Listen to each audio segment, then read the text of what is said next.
Trešais netbooku salīdzinošā apskata dalībnieks ir kas īpašs un pavisam svaigs – Kompaku Mini 700 EN.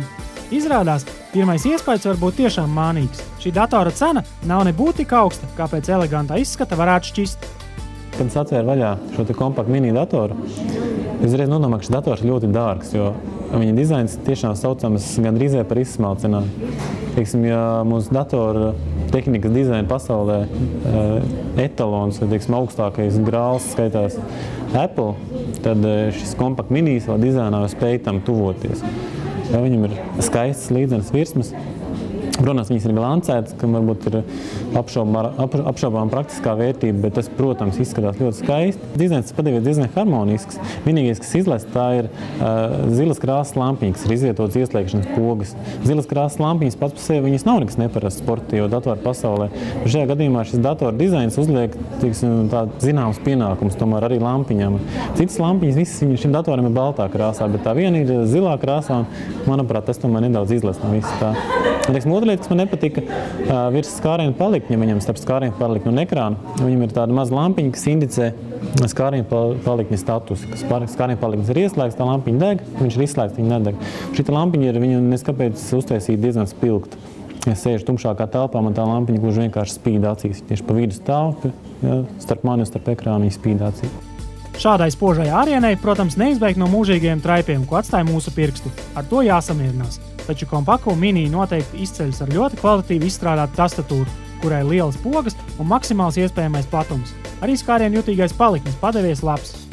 Es varētu apstiprināt, ka šis modelis ir salīdzinājumā ar konkurentiem gājis uz priekšu tīri ergonomikas ziņā, lietošanas ērtuma ziņā. Viņam ir, teiksim, skārienu paliknis ar ritināšanas joslu, podziņām sānos, ja ko varētu saukt arī par modes tendenci. Bet no tehniskā viedokļa tur nekāda būtiska jaunuma nav. Ja lūkojamies no tehnisko parametru viedokļa, tad šis dators ir ārkārtīgi līdzīgs pārējiem apskatu dalībniekiem. Ja nu vienīgi, iebūvētais cietais disks ir mazāks. Tikai 60 GB pret pārējo 160 GB diskiem. Nedaudz ir upurēts lietošanas ērtums. Tas gan nosacīti ir. Šis datora dizains ir izveidots tāds, ka datora ekrāns nav atliecams tik tālu kā konkurējošiem modeļiem. Tas ir būtiski tad, ja mēs turam datoru klēpī. Teiksim, skatāmies uz viņu vairāk kā no augšas, mēs šo ekrānu nevaram atliekt tik tālu, cik mums varbūt varētu gribēties. Kā rezultātā mums sanāk uz ekrāna skatīties nedaudz slīpi no augšas, un lielākā daļa ekrāna arī šim nedaudz izmaina tomēr to bildi, kādu mēs redzam. Ja mēs šo datoru turam uz galda, šo Kompaku Mini, tad nekāda vaina, nekādas grūtības nesagādā. Pēdējais apskatāmais mini dators ir Acer Aspire One A150. Šīs kompānijas produkti Latvijas tirgu ir ļoti lielā cieņā. Jo Acer klēpdatoriem piemīt ļoti laba cenas un snieguma sabalansētība.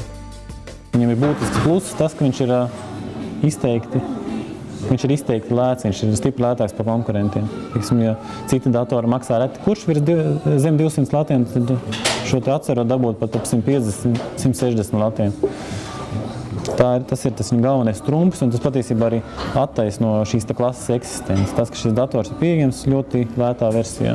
Un, teiksim, šis dators ir ļoti labs savas klases piemērs. Viņam ir labs ekrāns, labiem pārlūkošanas leņķiem. Mēs varam viņu grozīt diezgan plašās amplitūdās, mums viss diezgan labi uz ekrāna ir redzams. Viņam ir normāla plata klaviatūra.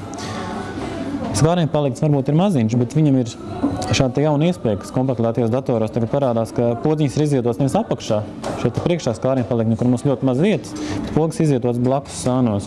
Varbūt sākumā portīva datoru lietotāji, kas ir pieredze uzkrāstas citiem datoriem, šķitīs savādi un nevisai ērti, bet nedaudz pastrādājot, patiesībā nav nekādas vainas, nav pat grūti pierast pie tā. Šis dators mazliet pārsteidz ar neierasta labi dzirdamu ventilātoru sīkšanu, taču to ar uzvīdu cenšas atsvērt Acer spīdīgs zilais, te vai kā automašīnām spoži nolakotais korpuss. Tiešām glīti, taču arī visai nepraktiski, jo šī virsma, protams, ļoti smērējas. Korpusa iekšpuses dizains jau ir gaumas jautājums. Ja, tehniskie parametri, protams, plus mīnus paliek apmēram tādi paši, jo pagaidām izskatās, ka kamēr Intel neizlaidīs jaunu procesoru, tikmēr būtiski tehniski jauninājumi vai uzlabojumi šajos datoros nav sagaidām. Principā arī nav ļoti vajadzīgs, jo Office vai internetu lietojumiem tās tehniskās prasības paaugstinās ļoti lēni vai vispār nepaugstinās. Mums arī nav kur dzīties tehnisko iespēju progresa ziņā. Svarīgāk tiešām strādāt pie šīs ergonomikas lietošanas ērtuma. Nu lūk, 4 kompaktlētie klēpdatori, jeb netbooki ir aplūkoti. Lai jums būtu vieglāk atcerēties, kas ir kas, piedāvājam vēlreiz kodolīgu kopsavilkumu par katra datora plusiem un mīnusiem. Tehnisko parametru un veiktspējas ziņā visi datori ir ļoti līdzīgi, jo veidoti tomēr uz viena Intel Atom procesora bāzes. MSI Wind izceļas ar funkcionālu un glītu dizainu, bet vienīgais mīnus, kur piesieties, īpatnējā skārienu palikņa poga. Gigabyte dators uz pārējo fonu noteikti izlec ar grozāmo skārienu jutīgo ekrānu, toties dizains un cena šim datoram ir visai diskutablas lietas. Kompaku Mini noteikti var lepoties ar savu izcilu smalko dizainu un teicamo tastatūru. Pārsteidzoši, bet maksā tas tiešām mazāk nekā varētu liecināt tā izskats. Viena mīnusi – mazais cietais disks un ierobežotais ekrāna atliekšanas leņķis. Visbeidzot, Acer Aspire One – izteikti spilgts eksemplārs, turklāt par ļoti pieņemamu cenu. Vienīgie mīnusi – sīcošais ventilators un pret pirkstu nospiedumiem ļoti uzņēmīgais korpus. Bet no šīs problēmas arī nav izdevies izmukt nedz Kompaku Mini, nedz MSI Wind mini datoriem.